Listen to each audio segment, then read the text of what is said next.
예, 여러분 안녕하세요. 자, 오늘은 수가 3 9번째 시간 제9장입니다.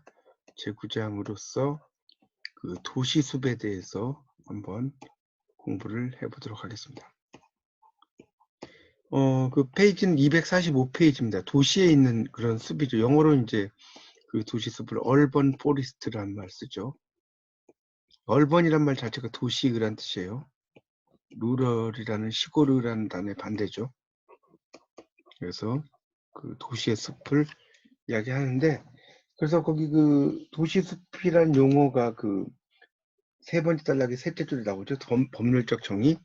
도시에서 국민 보건 휴양, 정서 함양 및 체험 활동을 위해서 조성하는 그런 수목을 도시림으로 정의하고 있다. 이렇게 나오고 있습니다. 그래서 이 도시숲이라고 하는 것은 이제 대상은 그 밑에서 다섯째 줄 나오죠. 자연숲과 자연적인 숲과 인공적인 숲을 나눠줘요. 자연적인 숲, 그다음에 인공의 숲.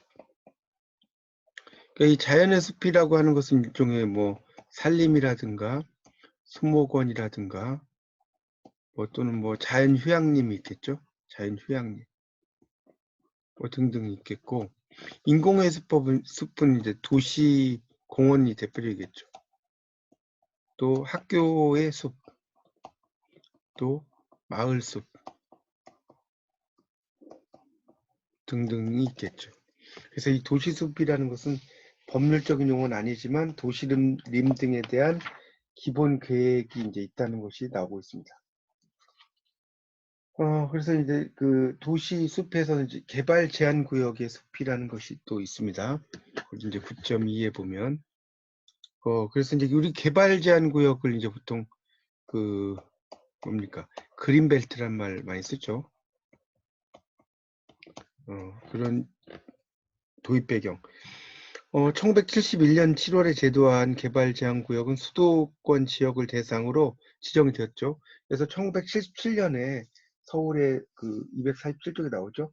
전남 여천시 주변을 마지막으로 8차례에 걸쳐서 이제 그 국토의 5.4%, 5,379 제곱킬로미터의 면적이 그런 그 서울특별시를 비롯해서 5개 광역시에 지정이 돼서 관리를 하고 있습니다.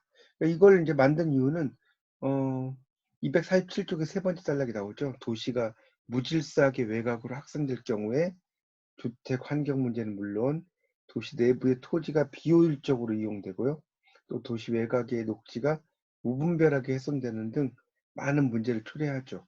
그래서 이제 이런 그 도시 그 개발 제한 구역 제도를 만들었다 이렇게 이해하시면 됩니다. 그래서 이 개발 제한 구역 제도를 만든 것은 그 다음 단락이 나오죠. 도시의 무질서한 확산 방지. 그러니까 이런 걸 만든 이유가 어떤 도시의 무질서한 확산,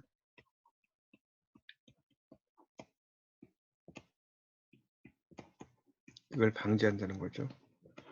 그리고 도시민의 건전한 생활 환경,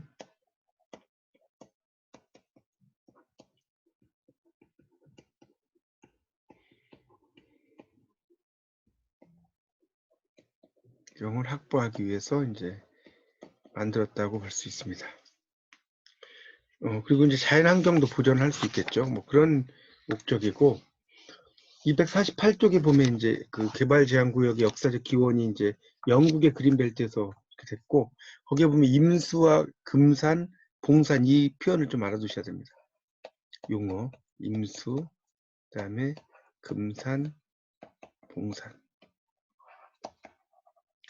자, 임수라고 하는 것은 거기 두 번째 단락에 둘째 줄 나오죠. 그 밑줄 치세요. 천연님 또는 인공님을 조성하고 보호하는 보안님 지정 제도다. 임수. 그다음에 이제 금산은 이제 벌채를 금한 산이란 뜻이에요. 이 금자가 금알금자죠. 금알금자. 이 금이라는 게 금한다는 거죠. 봉은 봉알봉자죠. 봉산. 자, 그러니까 이제 거의 같은 개념이라고 볼 수 있겠죠. 금산과 봉산은. 자, 그다음에 개발 제한 구역의 지정 현황이 보면 3번에 나오죠. 248페이지에. 1971년 수도권을 시작으로 77년까지 14개 도시권으로 확대 지정이 되었고, 개발 제한구역 지정 당시 총 면적은 5,397제곱킬로미터로 전 국토의 5.4%를 차지하며 도시권별로는 수도권이 가장 많은 29%를 차지하고 있다라고 나오고 있습니다. 그래서 이제 그 경기도가 한 64.9%를 중에서 차지하고 있다라고 볼 수가 있겠습니다. 249쪽에 개발 제한 구역의 관리라고 나왔죠. 제도적인 관리. 거기를 보면 이 개발 제한 구역에 대해서는 이제 그 두 번째 단락에 보면 249쪽에 5년 단위로 개발 제한 관리 구역을 이제 그 관리 계획을 수립을 하는 거죠.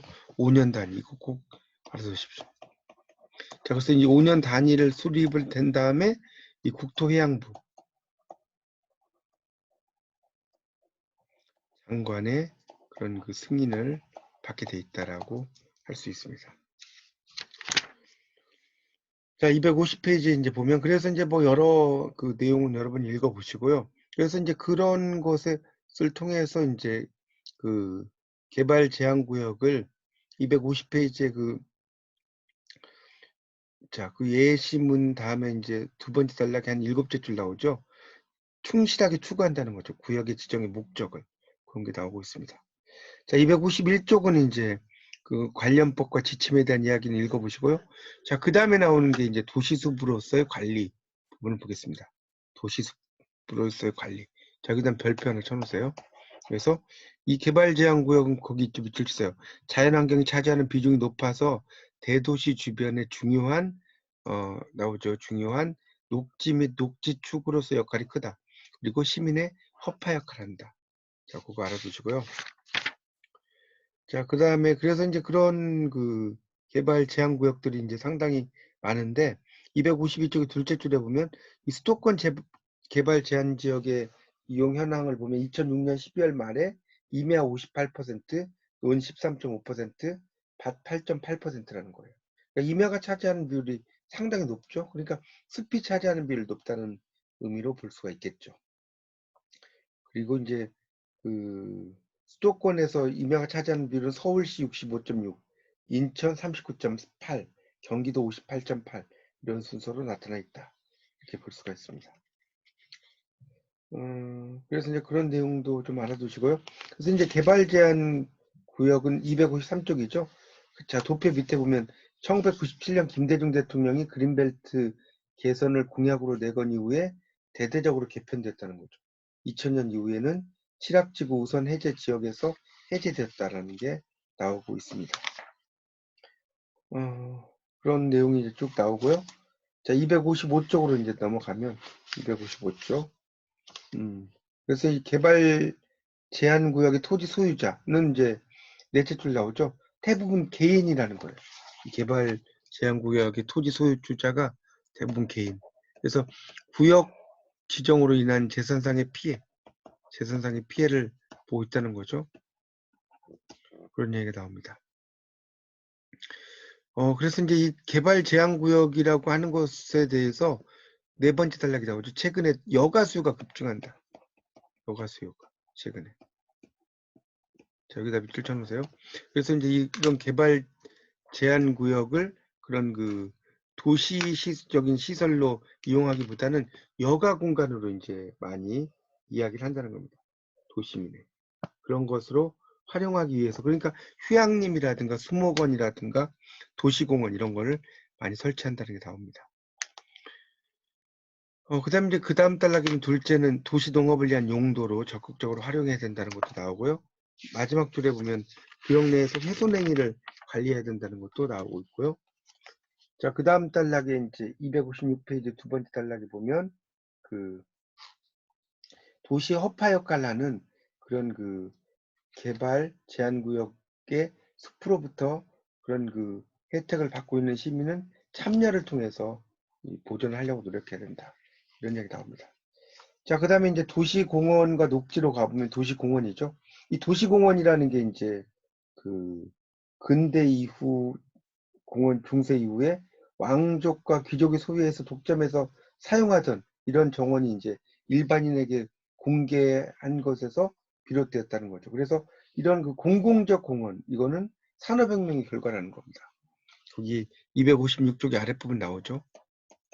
이런 그 공공적 공원, 퍼블릭 파크죠. 이것은 바로 산업혁명의 결과다.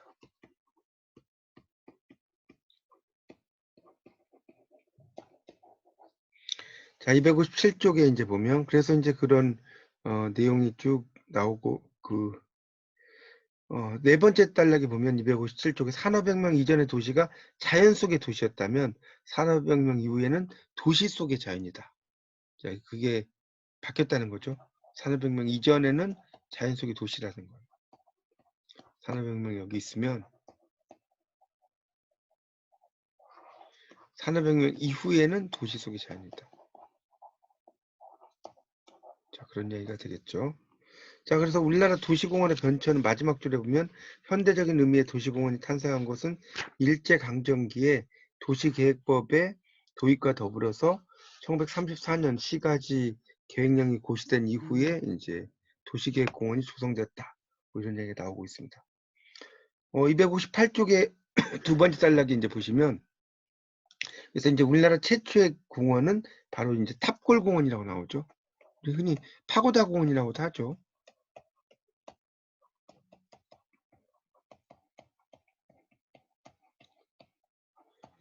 보통 이제 1896년으로 추정이 되고요. 그 다음에는 이제 한양공원이라든가 장춘단 공원이라고 나오죠.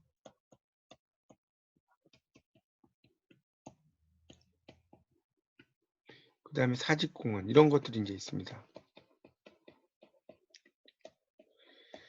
이 개장이 되었다고 나옵니다. 그러다가 이제 뭐 6.25 전쟁 이후에 이제 1967년에 이제 공원법이 분리가 돼요. 공원법이 분리 제정이 되면서 이 자연공원과 도시공원이 이제 분리가 되는 거죠. 여기 나오고요. 그러니까 이런 게 이제 그런 게 개정이 되고 나서 이 분리가 된 것은 한 1980년에 분리가 됐다라고 볼 수가 있겠습니다. 그리고 이제 1980년대 들어와서는 이 중심부에 위치하고 있던 학교, 그다음에 공장 이런 것을 이제 공원으로 이제 지정이 돼요. 1980년대에 들어오면 학교라든가 공장 등의 이전지를 공원으로 이제 지정했다는 게 나오죠. 그리고 이제 90년대 후반에서 2000년대에는 이제 자투리 공간을 많이 활용합니다. 1990년대 후반에서 2000년대 때는 이 자투리 공간 이런 걸 활용을 많이 한다는 게 나오고 있죠. 자, 도시공원의 현황과 과제가 259쪽에 나오는데, 그래서 우리나라는 도시화율이 90%를 넘었다. 이런 말 나오죠. 도시화가 진행될수록 공원 녹지에 대한 어떤 그런 그런 수요가 높아지고 있다는 거죠. 그런 이야기들이 쭉 나오고 있습니다. 260쪽으로 이제 가면 우리나라 주요 도시 및 해외 도시의 1인당 공원 면적을 보면 이렇게 이제 되어 있습니다. 그림 9-5에 보면 전국, 서울, 인천 이렇게 쭉 나와 있는 걸 한번 보시면 좋겠고요. 그래서 이제 거기 보면 이제 그 1인당 공원 면적 같은 경우를 보면 울산 같은 경우가 상당히 높죠. 우리나라의 그 울산, 그다음에 인천, 그다음에 서울, 그다음에 대전 이런 지역이 이제 상당히 많다는 게 나오고 있습니다. 그리고 이제 해외 도시로 보면 런던과 베를린, 영국의 런던, 독일의 베를린 이곳이 상당히 많죠. 다른 데에 비해서 그런 얘기 나오고 있습니다. 자, 261쪽에는 이제 공원 종류별 현황이 쭉 나와요. 생활권 공원과 주제공원과 도시 자연공원이 있어요. 이거 한번 보시고요.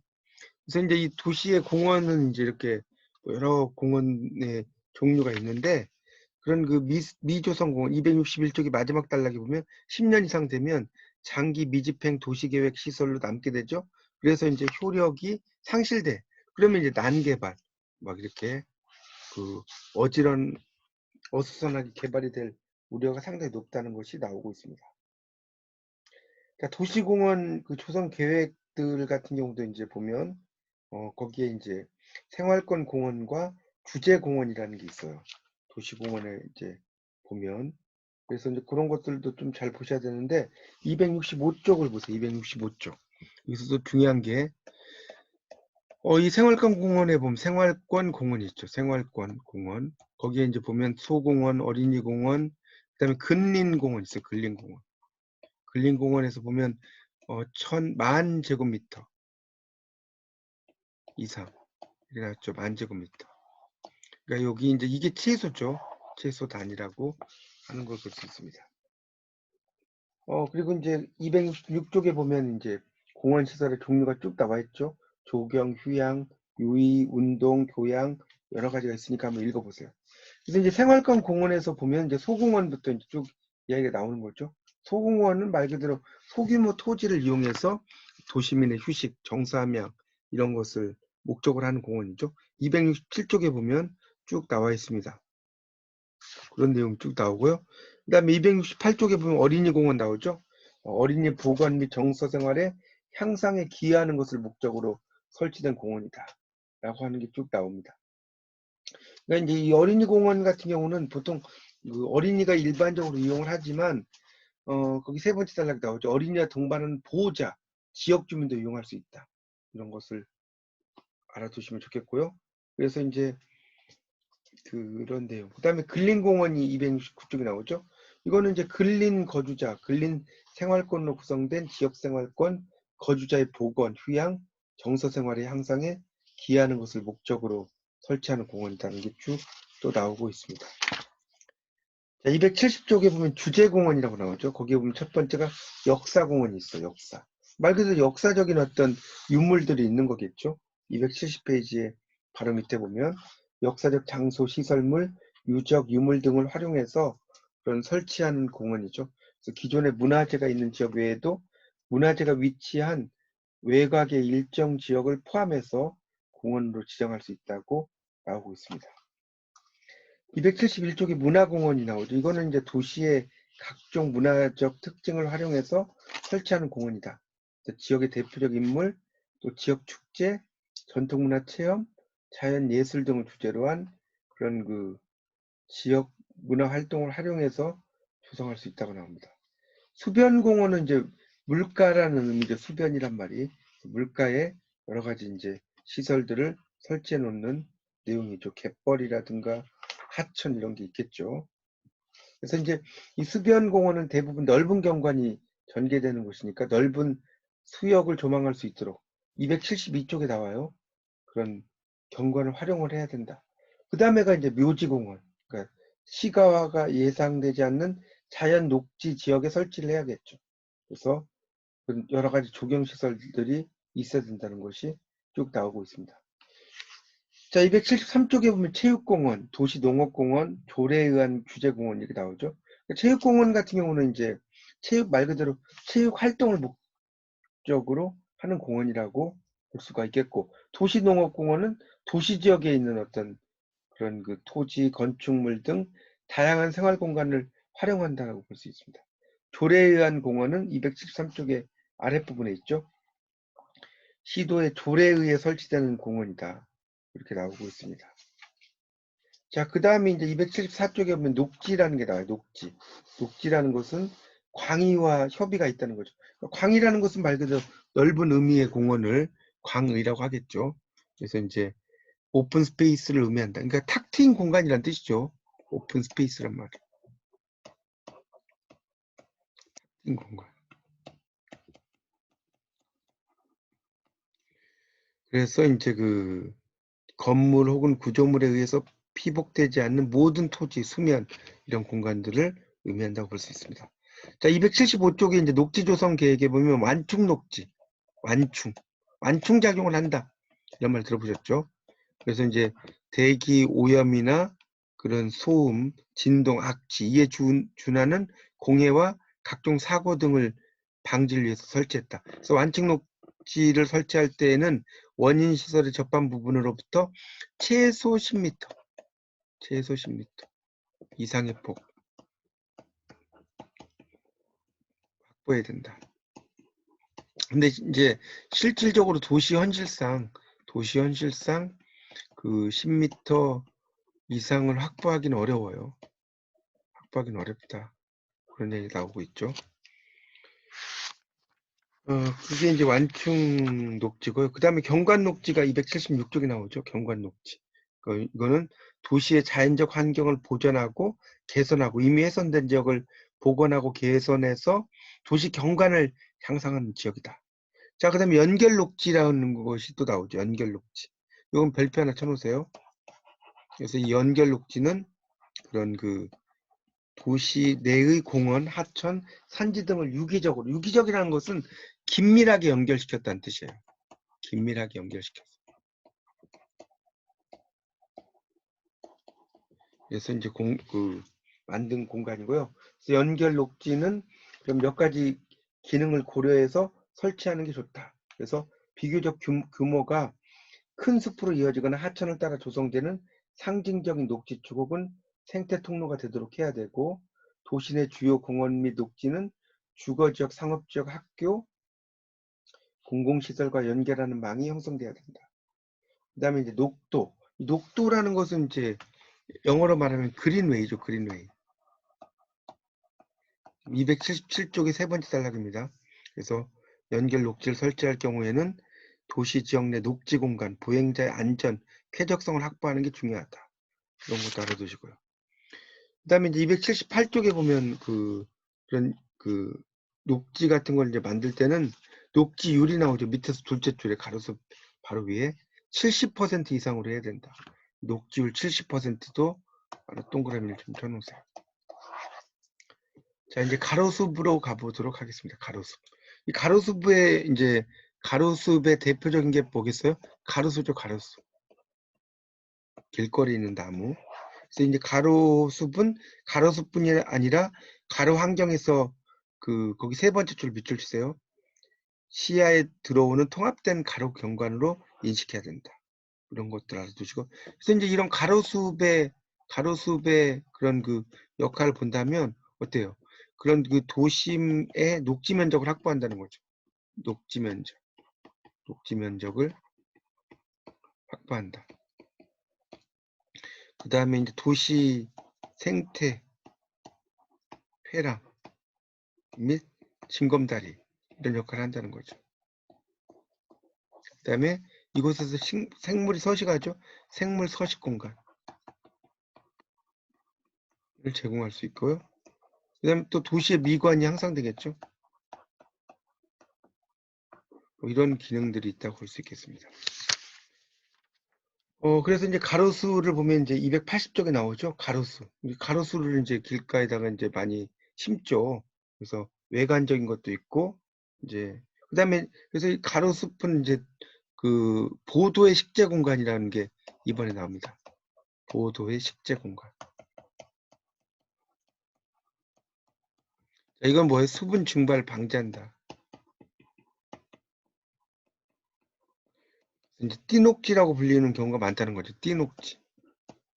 그래서 이제 보도 내 가로수 하부에 경계석동으로 구획을 해서 가로수를 따라 띠 형태로 이제 식재한 곳을 이야기한다라고 볼 수가 있겠습니다. 자, 그 다음에 이제 281쪽에 보면 이제 뭐 공지의 녹지라고 하는 게 또 나오죠. 그래서 이제 공공지역에 녹지들을 많이 만들어 놨다는 겁니다.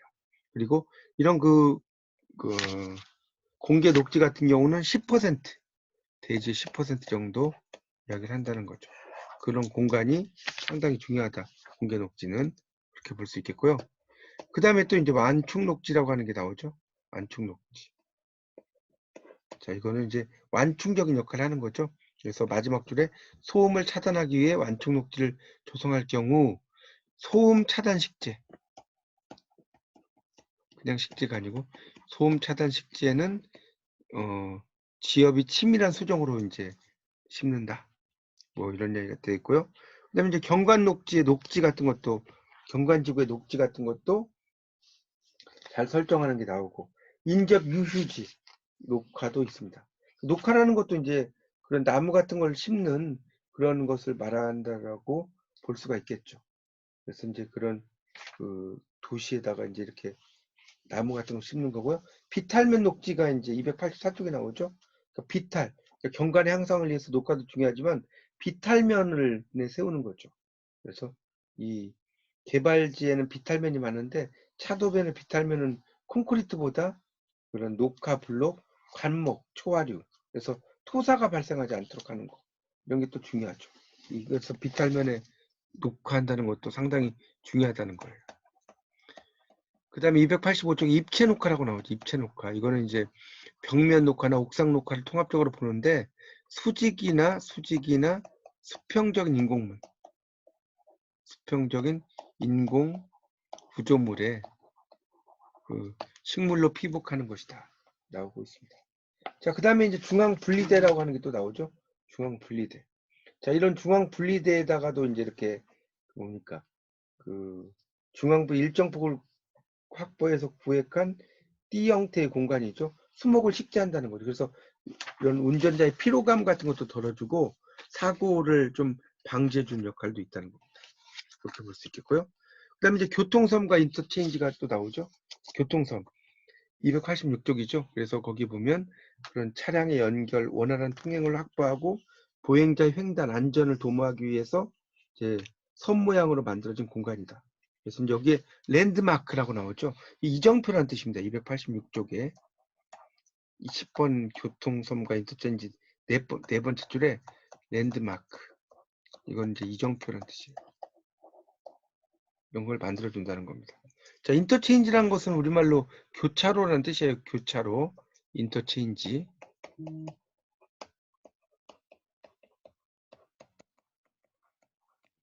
자, 이런 것들도 이제 만들게 되고요.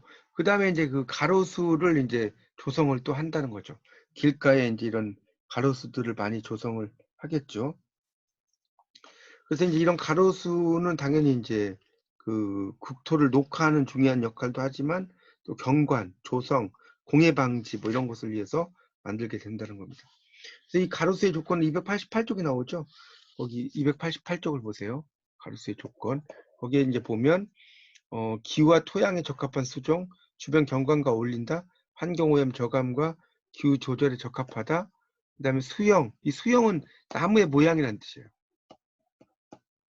이게 이제 좀 더 아름다운 수종. 예를 들면 이제 메타세콰이어라는 다명에 가면 메타세콰이어끼리 또 있죠.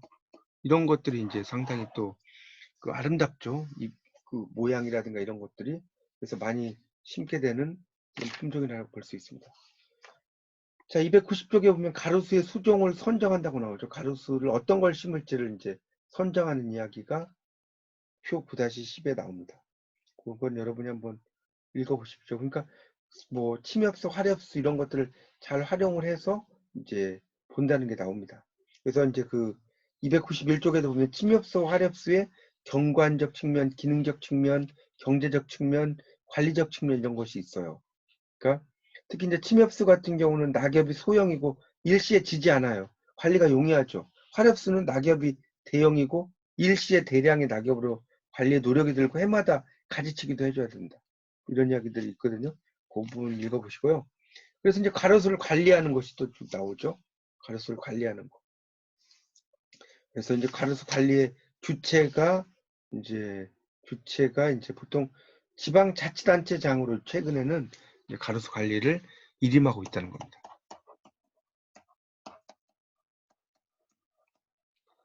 293쪽에 나오죠. 가로수 관리 조치, 가로수 관리 주체가 나오죠. 누가 이제 가로수를 관리하느냐, 이런 것이 나오죠. 그래서 이제 최근에는 이런 그 지방자치단체의 장으로 이제 일원화하고 있다는 것도 알아두십시오. 그래서 이제 가로수의 식재 기준이 나오죠. 그 294쪽으로 넘어가면. 그래서 이제 식재 간격을 보면 8m다. 거기 그 294쪽에 나오죠. 교목 같은 경우에 큰 나무 나오죠. 8m 정도가 된다고 하는 것도 알아주세요. 교목에서는. 그 다음에 이제 보도 한쪽을 기준으로 1열 심기. 그 다음에 넓을 경우 2열. 근데 이제 보통 이 수종은 동일한 수종을 심는 게 좋습니다. 자, 그 다음에 이제 관목은 키 작은 나무죠. 그래서 이제 이것은 식재 간격은 식재 수종의 특성에 따라서 이제 경관 조성과 교통안전에 지장이 없는 범위에서 식재를 한다. 자, 식대 제한 지역이 또 중요하죠. 거기 295쪽에 2번 식대 제한 지역 별표 쳐놓으세요. 자, 이런 데는 안 된다는 거죠. 도로의 갓길, 수리한 자연경관을 차단하는 구간, 도로 표지가 가려지는 지역, 뭐 등등등 쭉 나오니까 읽어보십시오. 자, 그 다음에 이제 바꾸어 심기와 메어 심기가 있죠. 바꾸어 심기 대상, 메어 심기 대상, 뭐 이런 것들이 있습니다. 그러니까 고사, 말라서 이제 죽는 가로수, 이런 거라든가, 숲이 및 수영이 극히 불량해요. 나무의 모양이나 나무의 겉부분이. 나무들기가 부러지고 부패해서 부러질 위험이 있는 가로수. 구간 배열이 불규칙하고 또 병충해에 감염되어 생육 가능성이 없어요. 이런 것들은 이제 바꿔 심거나 메어 심어야 된다. 그 다음에 이제 가지치기도 주로 해야 되는데, 이 가지치기는 언제 주로 하냐면 7, 8월. 한여름이죠. 외형적으로 이제 흐트러진 부분을 하게 된다는 거고요. 297쪽으로 가보면 이제 가지치기 시 나무에 따라서 특성이 다르므로 잘 방법을 고려해야 되는데, 둘째 줄에 보면 절단부에서 수액 유출이 심한 수종 같은 거. 또 맹아라는 건 싹입니다. 싹이 나오지 않는 수종. 또 전정, 위에 가지가 마른, 전정이란 가지치기죠. 하면 가지가 마르는 게 단풍나무 같은 겁니다. 그다음에 이제 학교 숲이라는 것은 말 그대로 학교에 이제 만들어진 그런 숲이라는 의미니까 그건 읽어보시면 되는 거고요. 그래서 이제 이런 학교 숲을 만든 효과가 있어요. 이거는 이제 큰 틀만 여러분이 보시면 되는데, 첫 번째는 뭐냐? 자연 체험을 통한 인성교육 현장이다. 지금 299쪽 보고 있습니다. 인성교육, 학교 숲을 통해서. 두 번째는 경관 향상이라고 나왔죠. 이 경관을 많이 이제 향상을 시키는 거죠. 학교 숲을 통해서. 그럼 셋째는 환경 교육의 장이죠. 환경을 많이 교육을 한다는 거. 네 번째는 지역과 함께한다. 다섯 번째는 생태 네트워크. 이런 것을 구축한다. 이렇게 이야기를 할 수 있습니다. 자, 그래서 이제 학교 숲의 유형을 보면 이제 조성 방식에 따른 유형에서 여러 유형이 있습니다. 그 303쪽에 보면 생태 연못 조성형, 휴게 공간 조성형, 학교 옥상 녹화형 해가지고 쭉 나오니까 그런 유형들 여러분이 한번 잘 보십시오. 그 304쪽에 보면 학교 숲 유형의 개념도가 나와요. 거기에 이제 그림 9-20이라는 게 있죠. 거기에 이제 보면 특히 이제 적극적 유형. 이 적극적 유형은 뭐냐면 운동장을 아예 숲 공간으로 만드는 거예요. 운동장 자체를 아예 숲 공간이 돼버리는 거예요. 그다음에 이제 기능적 유형 같은 경우는 이건 이제 트랙, 달리기, 운동 이거는 이제 그대로 활용하고 나머지를 이제 다 숲으로 만드는 거죠. 숲 공간으로. 그다음에 이제 소극적인 유형은 띠 두르는 밖 부분만 숲이고 이 나머지는 이제 다 운동장을 활용한다라고 볼 수 있겠죠. 기능 특성에 따른 유형이 304쪽에 나오죠. 거기 이제 오른쪽에 305쪽에 경계형, 근린 녹지형, 야외숲, 모퉁이숲 쭉 나옵니다. 한번 읽어보십시오. 자, 학교 숲의 조성 방향이 306쪽에 나오는데 이것도 큰 틀만 좀 보시면 되겠죠. 첫 번째는 자연성. 학교 숲은 자연성을 가져야 된다. 그러니까 여기 306쪽에 나오는 그 4번 별표 치세요. 첫 번째는 자연성. 그렇죠? 자연성이 중요하다. 그 다음 두 번째는 친근성이 있어야 된다. 그럼 셋째는 기능성. 다양한 실습 현장 같은 거. 넷째가 교육성이죠. 이 교육성은 이게 인성교육과 관련된 부분이다.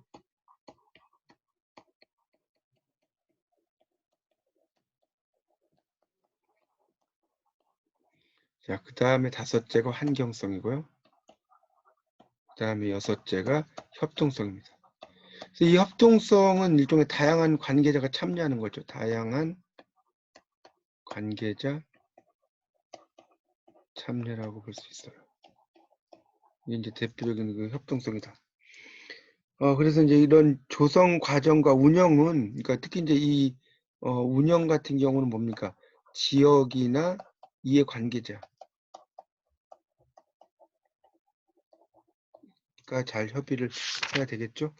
자, 이렇게 해서 이제 쭉 정리를 했고요. 자, 문제를 한번 풀어보도록 하겠습니다. 311쪽을 펴보세요. 페이지. 자, 311페이지 연습 문제 보면 1번부터 보겠습니다. 자, 도시의 무질서한 확산을 방지하고 도시 주변의 자연환경 보존과 도시민의 건강한 생활을 확보하기 위해서 자, 개발을 제한하는 거. 여기 지금 포인트는 제한이죠, 제한. 제한 동그라미 치세요. 그러면 자, 답에 제한이 들어간 곳은 2번밖에 없죠? 개발 제한이고요. 자, 이거는 이제 페이지로는 247페이지를 펴보세요.